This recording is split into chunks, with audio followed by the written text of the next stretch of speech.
There is one thing that you probably do at the poker table that hurts your win rate a lot. In fact, you burn money every time you do it. How do I know? Because almost every player in the world makes this mistake. Even the best players fall victim to it sometimes. Heck, I just did it yesterday. So we're going to send in the firefighter to help you rescue your money from the blazing fire. So let's explore what this mistake is and how you can avoid burning money.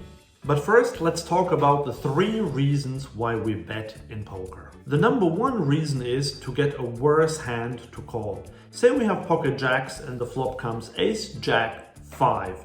If we bet now, we hope that someone calls with an ace or maybe another jack or a 5 or some pocket pair or maybe even king queen or king 10 for a gut shot. Number 2, to get a better hand to fold, also known as bluffing. Say we have jack 10 and the flop is 7, 6, deuce.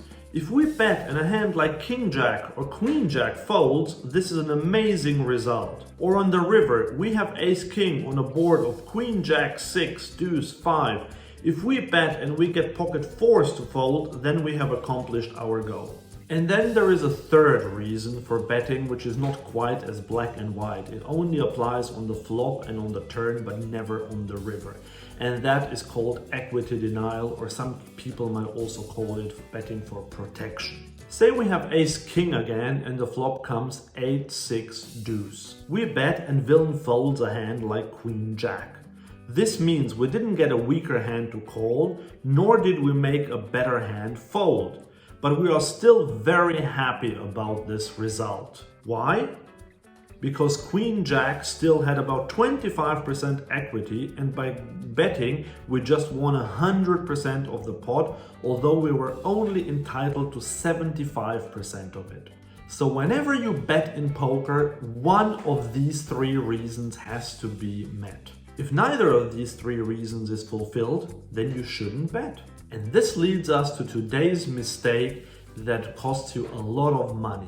We call it polarization mistake. So what is a polarization mistake? Well, it's got nothing to do with the North Pole or the penguins at the South Pole. We're calling it polarization in poker because if you bet big, you're meant to bet very polar, meaning you either have a great hand or you have a bluff. A polarization mistake happens when you bet with a hand that is in the middle of your range. You basically only get called by hands that beat you and you fold out all the hands that you're ahead against. And this happens all the time. If you don't quite understand what I mean, let's have a look at an example. You open king jack in the small blind, the big blind calls. The flop is ace jack 4. Let's ignore GTO for a moment here and think about what we want to accomplish with a hand like king jack if we bet big. Can we get better hands to fold? So in other words, are we betting as a bluff? Well, I strongly doubt that any ace or a set or 2 pair would fold.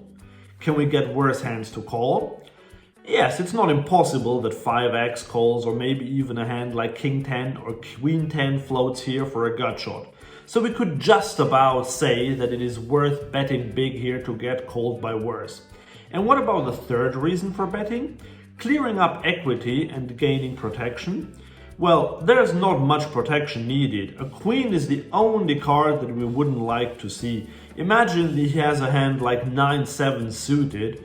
We just don't care what card comes on the turn, because we will still be ahead. In fact, it would be great if he hits a 9 or a 7. So should this king-jack hand bet big on the flop? Not really, but at this stage it's not a big mistake yet. And let's say we have a hand like 9-7 ourselves. In that case, if we can get him to fold a hand like 10-6 suited, then we would get a better hand to fold. So in that case, it would make much more sense to c-bet big in this spot. But back to the actual hand where we have king-jack. Let's assume we bet big and get called. The turn is an offsuit 5. We still have second pair. Should we now bet big again? Let's go through our reasons for betting again. Can we get better hands to fold?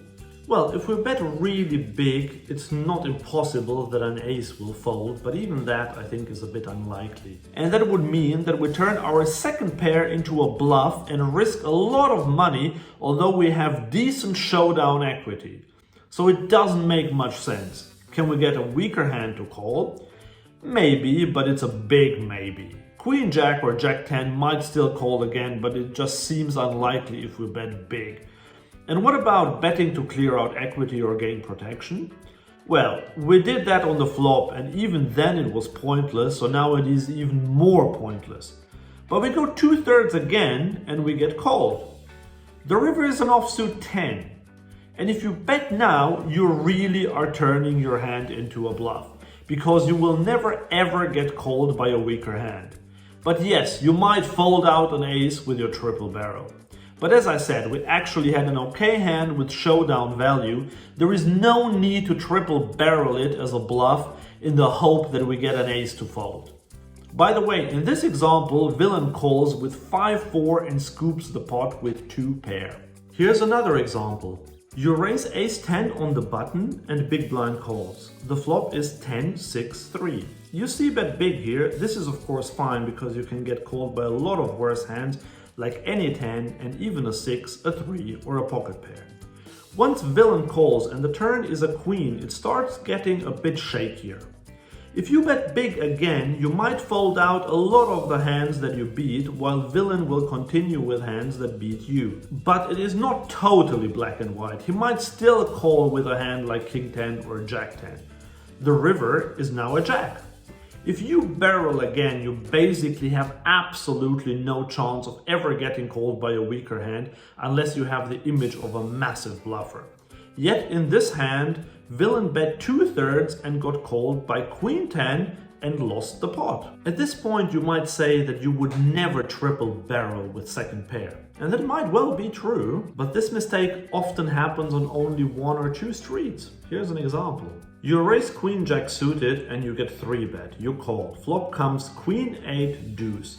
Villain c-bets big. You call. Turn is a king. You check and villain checks behind. The river is an inconsequential 4. And now you bet 2/3 pot. Can you get a worse hand to call? Very unlikely that ace high or pocket 9s call in this spot. Can you get a better hand to fold?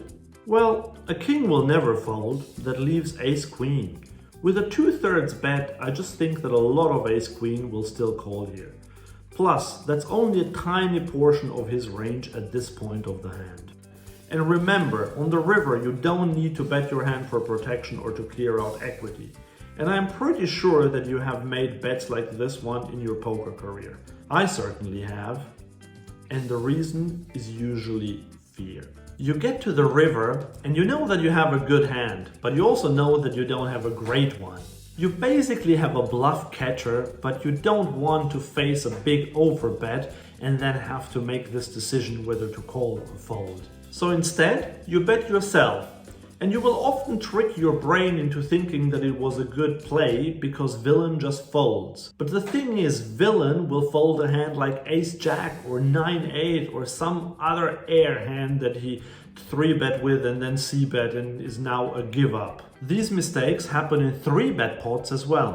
Look at this one. We open pocket jacks in the cutoff and get 3-bet by the big blind. We call. Flop is 3-5-6 rainbow. Big blind checks. We bet third pot here, which is absolutely fine. He calls. Turn is a 7. He checks again. We now go for a big bet. What do we accomplish here? Will he fold aces, kings or queens? Most certainly not. Will he call with 10s, 9s, 8s, 8-7? Well, he will, but he doesn't have a lot of them. 9s and 8s were pure calls pre-flop, 10s will c-bet at least some of the time on the flop, and ace-7 suited is a call pre-flop, whereas ace-7 offsuit is even a fold pre-flop. So again, we basically only get called by better overpairs. And yes, we get ace-queen or ace-king to fold here, but they only have 6 outs. So we risk a lot of money to protect against hands that only have a tiny bit of equity. This is another polarization mistake. So what can we do to avoid these polarization mistakes? The answer might surprise you. You might think that it is to just check and play passively. And it's true, that is quite a good tip. However, there is something else that you can do. Let's have a look at one of the previous examples again. You arrive on the river with your queen jack and the board reads queen 8 deuce king 4. You can check here and then decide whether you want to bluff catch if villain bets, or you can just bet really small. Especially in low stakes games, villains will rarely bluff raise you in this spot. So if you get a raise, you can fold. And if you make it small enough, you have a good chance of getting called by pocket 10s or 9s or 9-8 suited or queen 10.